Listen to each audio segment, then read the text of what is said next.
नमस्कार दोस्तों, ये इकोनॉमी का पार्ट 2 है। इससे पहले हमने पार्ट 1 में बजट से संबंधित इंपॉर्टेंट फैक्ट्स को डिस्कस किया था। तो चलिए आगे बढ़ते हैं। देखिए, पिछली वीडियो में हमने टैक्सेशन, डायरेक्ट टैक्स और इनडायरेक्ट टैक्स में जो जो सरकार ने रिफॉर्म्स और चेंजेस किए हैं वो पढ़ा था। तो मैं समझता हूँ कि टैक्सेशन सिस्टम को अभी कवर कर लेना चाहिए। तो टैक्सेशन सिस्टम और इन इंडिया के बारे में जब हम बात करते हैं तो सबसे पहले दो टर्म्स आती हैं, इम्पैक्ट ऑफ टैक्स और incidence of tax. Impact of tax किसे बोलते हैं? The actual burden of tax, जहाँ पे असल में वो टैक्स लिया गया उसको इम्पैक्ट ऑफ टैक्स बोलते हैं। और इंसिडेंस ऑफ टैक्स बोलते हैं वहाँ पे it looks as being imposed, ठीक है, और it is the liability of the payment of tax to the government, ठीक है। तो इसको एग्जाम्पल के थ्रू समझाऊँ तो फॉर एग्जाम्पल एक बिस्किट प्रोड्यूसर है, ठीक है, वो बिस्किट बनाती है। वो फिर बिस्किट बनाने के बाद मान लो वो 7 रुपये का बिस्किट बनाती है और इसमें 3 रुपये वो टैक्स देती है। तो यानी कि टोटल इसने MRP रख दिया 10 रुपये। ये 10 रुपये का फॉर एग्जांपल इसने भी होलसेल को भी 10 दिया। आइडियल कंडीशन मांग रहा हूँ कि आइडियल कंडीशन में इसने 10 रुपये में होलसेलर को दिया, फिर इस आइडियल कंडीशन में इसने ही 10 रुपये में रिटेलर यानी शॉपकीपर को दिया, और हमने एज अ कंज्यूमर 10 रुपये में इसको ख़रीद लिया, ठीक है। तो एक स्टार्टिंग में जहाँ से टैक्स लिया गया उसको इम्पैक्ट ऑफ टैक्स लेंगे। इम्पैक्ट ऑफ टैक्स वो किसने दिया है? वो दिया है बिस्किट प्रोड्यूसर ने, एडवांस में हमसे ले लिया। और इंसिडेंस ऑफ टैक्स जब हमने उसको लिया, ठीक है, सिंपल सी बात है। तो ये दो टर्म्स हैं। तो अगर ऐसा पूछा जाएगा कि एक्चुअल बर्डन ऑफ टैक्स किसे बोलेंगे, इंसिडेंस ऑफ टैक्स या फिर impact of tax, then you have to mark impact of tax, जहाँ पे एक्चुअली लिया गया, रियल फॉर्म में, मनी की फॉर्म में पैसा लिया गया, ठीक है। अब इससे संबंधित दो बातें और हैं कि अगर इम्पैक्ट ऑफ टैक्स और इंसिडेंस ऑफ टैक्स एक ही जगह कलेक्ट किया जाए तो क्या होगा।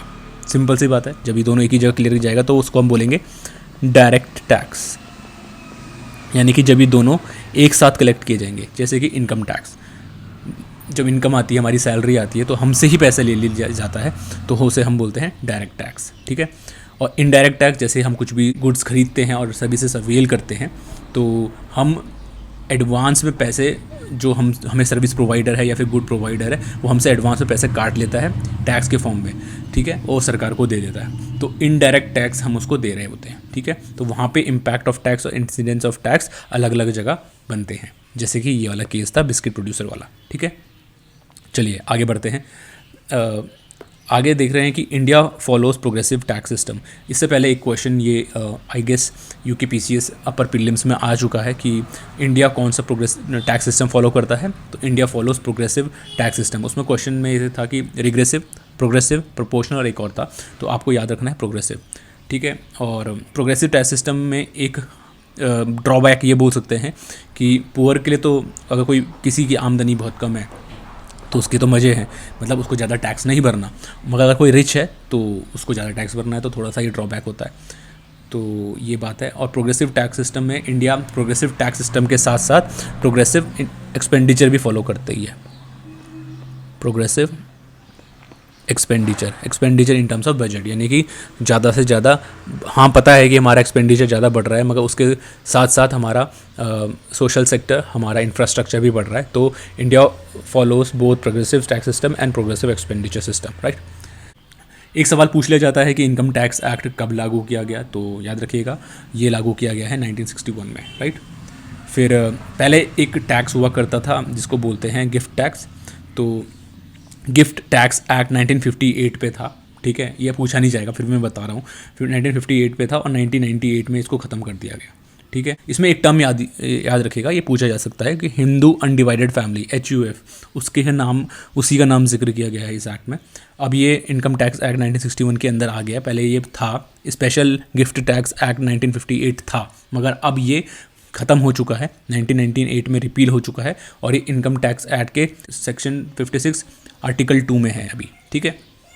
तो इसमें ये बोला गया है कि पहले 25,000 तक की लिमिट थी। आपको ये कुछ रखना नहीं याद, सिंपल सा ये याद रखो कि हिंदू अनडिवाइडेड फैमिली है अगर, ठीक है, और अगर उसको कोई भी गिफ्ट देता है और वो गिफ्ट 50,000 से रुपये की रकम से ज़्यादा है तो वो टैक्सेबल होगा, नहीं तो नहीं होगा। फॉर एग्ज़ाम्पल, मैं आपके घर में, आप हिंदू हो, आपको मैंने 50,000 से रुपये, फॉर एग्ज़ाम्पल 51,000 रुपये दिए, तो 51,000 रुपये अगर मैंने दिए तो उस पर टैक्स लगेगा।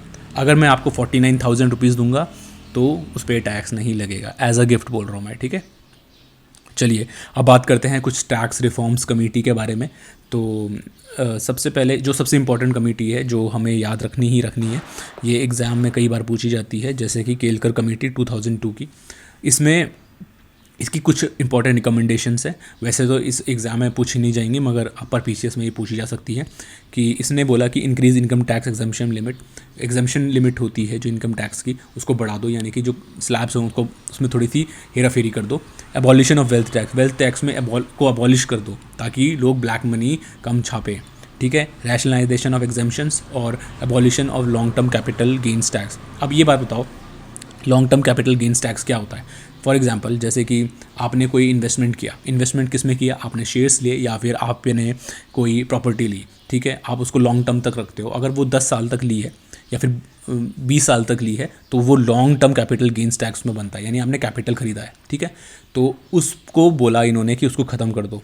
अभी मौजूदा हालात में मुझे शायद लगता है कि 10% है शेयर्स में और 20% है प्रॉपर्टी में। अगर आपके पास प्रॉपर्टी है और आपने 10 साल तक उसको होल्ड किया है तो I guess you have to pay around 20% of the tax. एक बार आप कंफर्म कर लीजिएगा, कमेंट में लिख दीजिएगा, ओके। चलिए फिर एक और टैक्स कमेटी है राजा चेलिया कमेटी 1991 की। ये भी रिफॉर्म थी, मतलब इंपॉर्टेंट टैक्स कमेटी तो 2002 की यही वाली थी जो मैंने आपको बता दी, केलकर कमेटी।